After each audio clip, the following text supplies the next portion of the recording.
வணக்கம். ஜோதிடர் சேலம் உமாராணி. இன்றைய பதிவு இன்னைக்கு பார்க்குற பதிவு என்ன அப்படின்னா, சூரியன் செவ்வாய் சேர்க்கையில் பாதிக்காத நிலைகள், நன்மை தரும் அமைப்புகள் பற்றி இந்த பதிவில் பார்க்கலாங்க. இப்போ பொதுவாக பாருங்க, சூரியன் செவ்வாய் சேர்ந்து ஒரு ராசியில் இருந்தாலே அது பாதிப்பு தரக்கூடிய அமைப்பு அப்படின்னு சொல்லப்படுது. சரிங்களா? இப்போ மூல நூல்களிலும் இது பற்றி ஒரு பாடலும் உண்டு. சரி, இடுக்கதிர் செவ்வாய் கூடிய விடத்தில் இருந்தாலும் அப்படிங்கிற ஒரு பழமொழி பாடலும் உண்டு இல்லைங்களா? இது மூல நூல்கள் என்ன சொல்லியிருக்காங்க அப்படின்னா, இது ஒரு விதி கொடுத்துருக்காங்க. சூரியனும் செவ்வாயும் கூடி எவ்விடத்தில் இருந்தாலும் அது பாதிப்பு தரக்கூடிய அமைப்பு. அந்த பெண்ணினுடைய ஜாதகத்தில் இருந்தால் கணவருக்கு உயிர் கண்டம், ஆபத்து, பிரச்சனைகள், சங்கடங்கள் வரக்கூடிய வாய்ப்பு உண்டு அப்படின்னு. இது விதி தாங்க.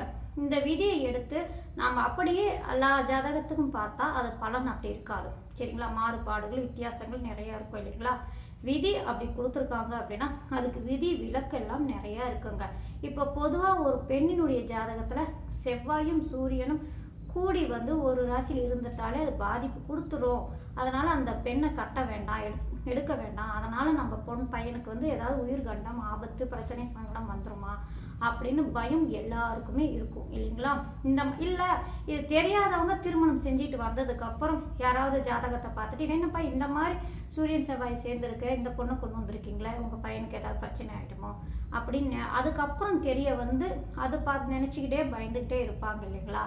அது மாதிரிலாம் இல்லை. விதின்னு ஒன்று கொடுத்தாங்கன்னா, நம்ம மூல நூல்களில் முன்னோர்கள் கொடுத்துருக்காங்கன்னா விதி விலக்குகள்லாம் நிறைய கொடுத்துருக்காங்க. சரிங்களா? இப்போ நான் அதோட விதி விலக்கு என்ன அப்படின்னு நான் இந்த பதிவில் விரைவாக சொல்கிறேங்க.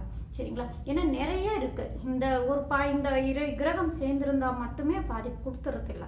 இது விதி விலக்கு நிறைய இருக்குது. இந்த அமைப்புலலாம் இல்லாமல் இருந்தால் மட்டும்தான் அவங்களுக்கு அவங்களுடைய திசா காலங்களை பாதிப்பு கொடுக்கும் அப்படின்னு சொல்லியிருக்காங்க. சரிங்களா? இதுலலாம் நான் சொல்லக்கூடிய அமைப்புலலாம் அந்த கிரகம் இல்லாமல் இருக்கணுங்க. அப்போ தான் அது பாதிப்பு கொடுக்கும். சரிங்களா? சரி, இப்போ இந்த சூரியனும் செவ்வாயும் கூடி எந்த இடத்துல இருந்தால் அது பாதிப்பு கொடுக்கும், பாதிக்காத நிலைமை என்ன, எந்த மாதிரி இருக்கும் அப்படின்னு விரிவாக பார்க்கலாம். சரிங்களா? எதுக்கு பயப்படுறாங்க அப்படின்னா, சூரிய பகவான் யார்? நிர்வாக திறமை கொண்டவர், ராஜ கிரகம் இல்லைங்களா? ஆண் கிரகம், நெருப்பு கிரகம் அப்படிங்கிறதுனால ஒருத்தர் ஆளுமை தன்மை, ஒருத்தர் அடக்கி ஆளணும் அப்படிங்கிற ஒரு எண்ணம் அந்த ஜாதகருக்கு இருக்கக்கூடிய அமைப்பு அந்த சூரிய பகவான் தரக்கூடிய அமைப்பாகும். ஆத்மா காரகர் இல்லைங்களா? அவர் ராஜா கிரகம் இல்லைங்களா? இந்த மாதிரி அமைப்பில் இருக்கக்கூடியவரோட செவ்வாய் பகவான். செவ்வாய் யாரு? சேனாதிபதி, போர் குணம் கொண்டவரே செவ்வாய் பகவான் அவர். அவரும் நெருப்பு கிரகம், ஆண் கிரகம் ஆகும். இந்த இருவருமே சேர்ந்து ஒரு ராசியில் இருக்கக்கூடிய அமைப்பு. அந்த செவ்வாய் மட்டும், அது மட்டும் இல்லைங்க, பெண்ணுடைய ஜாதகம் செவ்வாய் கலஸ்திரக்காரகனும் ஆவார். இந்த மாதிரி அமைப்பில் இவங்க இருவருமே சேர்ந்து ஒரு ராசியில் இருக்கும் பட்சத்தில் அந்த பாவம் பாதிக்கப்படும். அந்த பாவத்துக்கு உண்டான உயிர்காரகம், பொருள்காரகம் அதிகமாக பிரச்சனை தரும். அதனால் இந்த மாதிரி அமைப்பில் இருக்கக்கூடிய அமைப்பில் பெண்ணை திருமணம் செஞ்சுட்டு வந்தானா அது கலஸ்திரக்காரகனாகவும் இருக்காரு அப்படிங்கிறதுனால, செவ்வாய் பகவான் இருக்காரு அப்படிங்கிறதுனால இந்த மாதிரி பாதிப்பு கொடுக்கும் அப்படின்னு சொல்லப்பட்டிருக்கு. சரிங்களா? சரி, இது விதி. சரிங்களா? இந்த விதி எல்லாத்துக்குமே பொருந்தாதுங்க. சரிங்களா? இந்த விதிக்கு விதி விலக்குகள்லாம் என்ன அப்படின்னு எடுத்துக்கிட்டாங்கன்னா, இப்போ பாருங்க, இப்போ செவ்வாயும் சூரியனும் எந்தெந்த இடங்கள்ல இருந்தால் அது பாதிக்காது அப்படி விதி விலக்கை பற்றி நான் வரிசையாக சொல்லிட்டு வரேன். சரிங்களா? இப்போ பாதிக்காத நிலை அப்படின்னு எடுத்துக்கிட்டாங்கன்னா, அந்த சூரிய பகவானும் செவ்வாய் பகவானும் இணைந்து சிம்ம ராசியில் இருக்கும் பட்சத்தில், அந்த சிம்ம ராசி அப்படின்னு எடுத்துட்டா சூரிய பகவானுக்கு ஆட்சி வீடு அப்படிங்கிறதுனால இந்த இடத்துல அந்த செவ்வாய் பகவானோட சூரிய பகவான் இணைந்து ஆட்சி பெற்று நின்றிருந்தாலும், அந்த செவ்வாய்க்கு நட்பு கிரகமான சூரிய பகவானோடு இணைந்து அவங்களுடைய வீட்டிலே இருக்கிறதுனால இந்த இடத்துல இருந்தாலும் அது பாதிக்காத அமைப்பு அப்படின்னு சொல்லப்பட்டிருக்குங்க. அதுவும் போலவே மேசராசி. இப்போ மேசராசி அப்படின்னு எடுத்துக்கிட்டாங்கன்னா செவ்வாய் பகவானுடைய ஆட்சி வீடு. சரிங்களா? மூல திருகோணம் வீடு செவ்வாய்க்கு ஆகும். சரிங்களா? சூரிய பகவானுக்கு உச்ச வீடு ஆகும். இந்த இடத்துலையும் சூரிய பகவானும் செவ்வாய் பகவானும் சேர்ந்து உட்கார்ந்திருந்தாலும் அது பாதிக்காத அமைப்பு அப்படின்னு சொல்லப்பட்டிருக்குங்க. சரிங்களா? அடுத்தது விருச்சக ராசி. விருச்சக ராசியும் செவ்வாயும் சூரியனும் சேர்ந்து இருக்கலாம், பாதிப்பு இருக்காது. செவ்வாய்க்கு ஆட்சி வீடு இல்லைங்களா? அதனால அடுத்தது மகர ராசி. மகர ராசி செவ்வாய்க்கு உச்ச வீடு அப்படிங்கிறனால இந்த இடத்திலும் இவங்க 2 பேரும் சேர்ந்திருந்தாலும் பாதிப்பு தராது அப்படின்னு. இப்போ சூரியனும் செவ்வாயும் சேர்ந்து ஆட்சியாக உச்சமாகவோ பலம் பெற்று நின்றிருந்தாலும் பாதிப்பு தராது அப்படின்னு ஒரு அமைப்பு. சரிங்களா? அடுத்தது என்ன அப்படின்னா, இப்போ சூரியன் செவ்வாய், இப்போ செவ்வாய் அப்படின்னு எடுத்துட்டா என்ன, அவரு தோஷத்தை ஏற்கனவே தரக்கூடிய அமைப்பு, செவ்வாய் தோஷமாக அமைப்பு தரக்கூடிய அமைப்பு. ஆண் ஜாதகத்தில் இருந்தாலும் சரிங்க, பெண் ஜாதகத்தில் இருந்தாலும் லக்னத்துக்கு 2, 4, 7, 8, 12ஆம் இடங்களில் செவ்வாய் இருந்தால் அது செவ்வாய் தோஷம் அப்படின்னு அழைக்கப்படுது இல்லைங்களா? இப்போ இந்த மாதிரி தோஷ அமைப்பில் செவ்வாய் உட்காந்து அவரோட சூரியன் இணைந்திருந்தாலும் இது தோஷம் அதிகமாக ஏற்படுத்தும், கடுமையான தோஷம் ஏற்படுத்தும் அப்படின்னு சொல்லப்பட்டது. ஆனால் இந்த இடங்கள்ல அவங்களுடைய லக்னத்துக்கு 2ஆம் இடம், 4ஆம் இடம், 7ஆம் இடம், 8ஆம் இடம், 12ஆம் இடம் இந்த மாதிரி இடங்கள்ல தோஷமாக இருந்தாலும், இந்த இடங்கள்ல வந்து அந்த இவங்களுடைய இணைவு இருந்தாலும் அங்க குருவின் பார்வை இருந்திருக்கு அப்படின்னா, குரு பார்க்க கோடி நன்மை, கோடி குற்றம் நீங்கும் அப்படின்னு சொல்லப்படுது இல்லைங்களா? அந்த குரு பகவான் இந்த செவ்வாயும் சூரியனும் சேர்ந்து இருக்கக்கூடிய இந்த தோஷத்தில் இருக்கக்கூடிய அமைப்புல இருந்தாலும் சரிங்க, அந்த குரு பகவானுடைய பார்வை வந்து அவங்களோட பார்வை விழுந்துட்டானே, இது வந்து பாதிப்பு தராது. குருவின் பார்வை அவ்வளோ மகத்துவமானது, அவ்வளோ தூய்மையானது அப்படிங்கிறதுனால அது அந்த குரு பார்வை பற்றதால அந்த ஜாதகருக்கு நன்மை தான் கொடுக்குமே தவிர பாதிப்பு தராது. செவ்வாய் கலஸ்திரக்காரகர் இல்லைங்களா? குரு பார்வை பெற்றிருக்கிறதுனால இது நன்மையும் யோகத்தையும் கொடுக்கக்கூடிய அமைப்பு. சூரியன் மேலே விழுறதுனால இன்னும் நன்மையும் யோகத்தையும் கொடுக்கக்கூடிய அமைப்பு. அந்த ஜாதகருக்கு வரக்கூடிய கணவன் வந்து நல்ல வளர்ச்சி அடையக்கூடிய அமைப்பு, யோகமான பலன்களே அந்த ஜாதகருக்கு கொடுக்கக்கூடிய அமைப்பு. நல்ல உத்தியோகம், இந்த பெண்ணை திருமணம் செய்ததுக்கு அப்புறம் அவங்களுக்கு நல்ல உத்தியோகத்தில் போய் உட்கார்றது, நல்ல வளர்ச்சி அடையக்கூடியது, யோகமான பொருளாதாரத்திலையும் எல்லா விதத்திலையும் மேல்மை அடையக்கூடிய அமைப்பெல்லாம் அந்த ஜாதகருக்கு வந்துடுங்க. சரிங்களா? சரி, இப்போ குரு பார்க்கல அப்படின்னாலும் அவங்களுக்கு பாருங்க, அவங்களுடைய லக்னாதிபதி வலுத்து அந்த குரு பார்க்கலனாலும் இப்போ அவங்க சூரியனும் செவ்வாயும் சேர்ந்து இந்த மாதிரி தோஷத்தில் இருக்காங்கன்னு நான் சொன்னேன் இல்லைங்களா? இந்த மாதிரி இடங்கள் இருந்தாலும் அல்லது மற்ற ராசியில் இருந்தாலும் சரிங்க, மற்ற ராசியில் எங்கே சேர்ந்து இருந்தாலும் உங்களுக்கு இந்த மாதிரி பாதிப்பு இருக்குது அப்படின்னா, இப்போ குரு பார்க்கல அதனால தோஷ நிவர்த்தி ஆகாமல் தோஷத்தில் இருக்குது அப்படின்னா, அவங்களுடைய லக்னாதிபதி வலுத்து அந்த கிரகங்களை பார்த்துட்டாலும் அல்லது பஞ்சமாதிபதியான 5ஆம் இடத்து அதிபதி பார்வை செய்தாலும் அல்லது பாக்யாதிபதியான 9ஆம் அதிபதி அவங்கள பார்வை செஞ்சிட்டாலும் சரிங்க, இது தோஷ நிவர்த்தி ஆயிடும். ஏன்னா அந்த ஜாதகருக்கு மிக மிக முக்கியமானவங்க இந்த 3 பேர் தாங்க. அந்த ஜாதகரை நல்வழிப்படுத்தி மேல்மை கொண்டு போய் ஒரு இடத்துல உட்கார்ந்து வச்சு நல்லபடியாக பார்த்துக்கிறாங்கன்னா அந்த 5, அதாவது லக்னாதிபதி, 5ஆம் அதிபதி, 9ஆம் அதிபதி மிக மிக முக்கியம். அவங்க நல்ல அமைப்பில் இருந்துட்டாலே எப்பேற்பட்ட தோஷம் இருந்தாலும் நிவர்த்தி ஆகும் அப்படின்னு சொல்லக்கூடிய அமைப்பு உண்டு. அப்படிங்கிறதுனால இந்த தோஷ அமைப்பு குரு பார்க்கல அப்படின்றாலும் இந்த 5ஆம் அதிபதி, பஞ்சமாதிபதி, லக்னாதிபதி பார்வையில் இருந்துட்டாலும் தோஷ நிவர்த்தி ஆகக்கூடிய அமைப்பு. சரி, பார்க்கல அப்படின்னாலும் இணைந்து இருந்தாலும் சரிங்க, அது தோஷ நிவர்த்தி ஆகும், பாதிக்காத அமைப்பு தான், ஒன்றும் பிரச்சனை அதிகம் படுத்தாது. கொஞ்சம் சங்கடங்கள், பிரச்சனைகள், ஏற்கனவே அந்த செவ்வாய் போர்க்குணம் சூரியனோடு இணைந்து இருப்பது, நிர்வாக திறமை, தன்னுடைய அப்படிங்கிற ஒரு எண்ணம் வந்து அதிகமாக இருக்கக்கூடிய அமைப்பு அந்த ஜாதகருக்கு இருக்கும். சரிங்களா? ஏன்னா செவ்வாய் அப்படிங்கிறது யார், எதுக்குன்னாலும் சட்டுன்னு கோவப்படக்கூடிய குணாதிசயம் கொண்டவர், ரத்தத்துக்கு காரகர், வேகமாக ரத்தத்துக்கு ஓடக்கூடிய வேகத்துக்கெல்லாம் காரகரே இந்த செவ்வாய் பகவான். இந்த மாதிரி அமைப்பில் இருக்கிறதுனால இந்த மாதிரி அமைப்பில் அந்த ஜாதகருக்கும் அந்த குணாதிசயம் இருக்கும் இல்லைங்களா? அது ஓரளவாவது காட்டணும் இல்லைங்களா? அந்த மாதிரி அமைப்பில் சின்ன சண்டை சச்சரவு, குடும்பத்தில் சங்கடங்கள், இது மாதிரி கொஞ்சோண்டு பிரச்சனை இந்த மாதிரி வரக்கூடிய வாய்ப்பு உண்டு.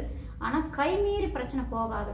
இந்த இணைவு இருந்தால் அது இடுக்கதி இருவரும், அதாவது சூரியனும் சந்திரனும் சேர்ந்து எவ்விடத்தில் இருந்தாலும் இளம்பெண் அப்படிங்கிற ஒரு மாதிரியாக ஒரு பிரச்சனை உண்டு அப்படின்னு சொல்கிறாங்களா, உயிர் ஆபத்து வரும் அந்த மாதிரி சொல்கிறாங்க இல்லைங்களா? அந்த மாதிரிலாம் போகாது. சரிங்களா? சின்ன சண்டை சச்சரவு வரும், பிரிவினை வரைக்கும் போகக்கூடிய வாய்ப்பெல்லாம் இருக்கக்கூடிய அமைப்பு. அதுக்கும் 2ஆம் அதிபதி, 7ஆம் அதிபதியெல்லாம் அதெல்லாம் பாதிக்கப்பட்டால் தான் பிரிவினை வரைக்கும் போவாங்க. அவங்களாம் நல்லா இருந்தாங்கன்னா சின்ன சண்டை சச்சரவு, ஒரே வீட்டில் இருந்து சண்டை சச்சரவு போட்டுக்கிறது, அன்னன்னைக்கு ஒரு சங்கடங்கள், பிரச்சனைகள் இந்த மாதிரி தான் சின்னதாக இருக்குமே தவிர பிரச்சனை கைமீறி போகாது. சரிங்களா? அதுக்கு அவருடைய கணவருடைய ஜாதகம் ஆயுள் என்ன மாதிரி இருக்குது, ஆயுள் ஸ்தானம் எப்படி இருக்குது, ஆயுள்காரன் சனி எப்படி இருக்காரு, லக்னாதிபதி எல்லாம் இப்படி அவங்கெல்லாம் வலுவாக இருந்தாலும் எந்த பாதிப்பும் வராதுங்க. சின்ன சங்கடங்கள், குடும்பத்துக்கு ஏற்ற பிரச்சனைகள் இருக்குமே தவிர பிரச்சனை கைமீறாது. சரிங்களா? இதுவெல்லாம் இந்த லக்னாதிபதி, பஞ்சமாதிபதி, பாக்கியாதிபதி, குரு சம்மந்தப்பட்டுட்டாலும் பாதிப்பு இருக்காது அப்படின்னு சொல்லப்படுகின்றன. சரிங்களா, இந்த மாதிரி அமைப்பெல்லாம் வந்திருக்கு. சரிங்களா, மெயினாக பாருங்கள், மாங்கல்ய ஸ்தானத்தை நம்ம மெயினாக பார்க்கணுங்க. மாங்கல்ய ஸ்தானம் எப்படி இருக்குன்னு பார்க்கணுங்க. இப்போ மாங்கல்ய ஸ்தானம் அந்த பொண்ணுக்கு இந்த மாதிரி கிரக அமைப்பு இருந்தாலும் மாங்கல்ய ஸ்தானமான 8ஆம் இடத்து அதிபதி நல்ல வலுவாக இருக்கு. 8ஆம் அதிபதி நல்ல வலுவாக இருக்காரு.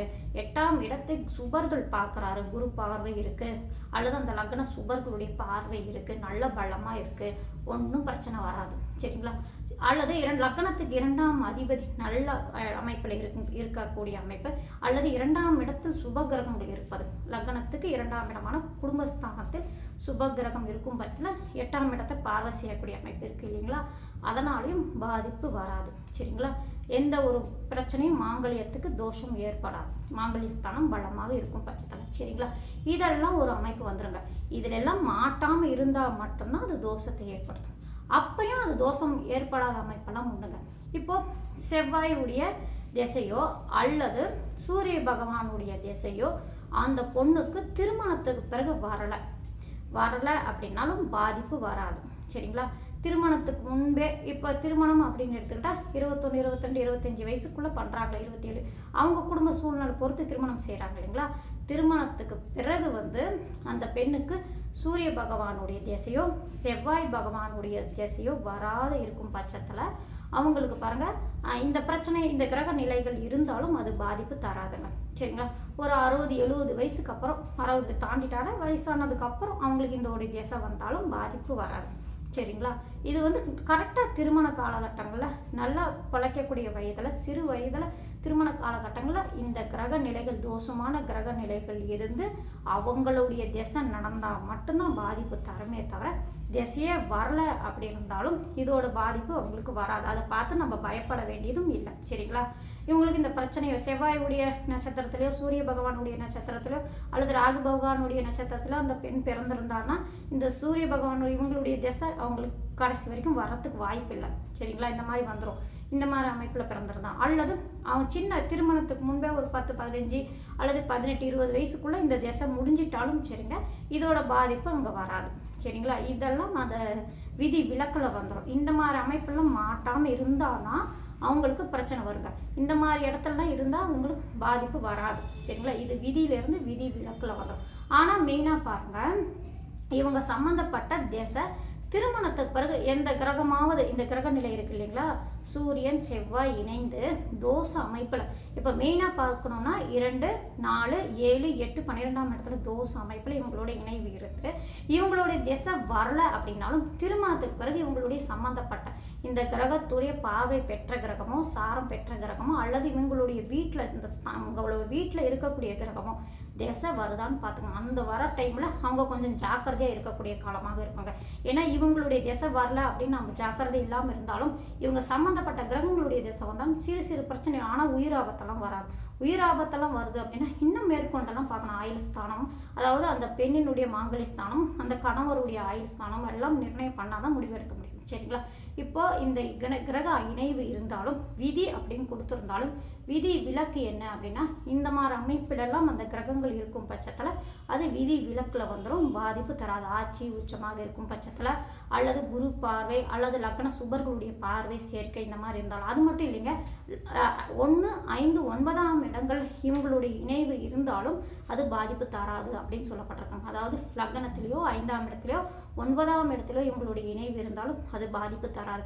ஏன்னா 1, 5, 9ஆம் அதிபதிகள் எந்த விதத்திலையும் பாதிப்பு பங்கம் தரமாட்டாங்க அப்படிங்கிற ஒரு அமைப்பில் அந்த ஸ்தானத்திலையோ அந்த ஸ்தானாதிபதியோடைய சம்மந்தம் பெற்றுட்டாலும் அவங்களுடைய பிரச்சனை, அவங்க சம்மந்தப்பட்ட பிரச்சனை எதுவும் வராது அப்படின்னு சொல்லப்பட்டிருக்காங்க.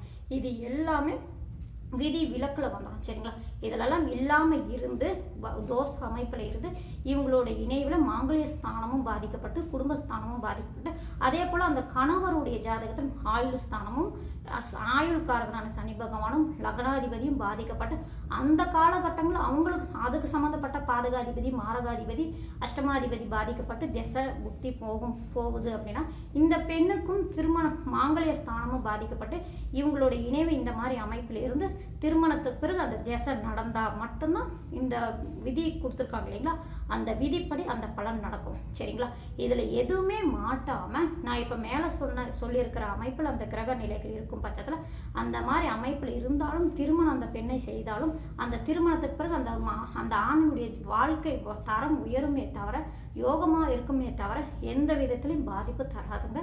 திருமணம் தாராளமாக செய்யலாம். நன்றி, வணக்கம்.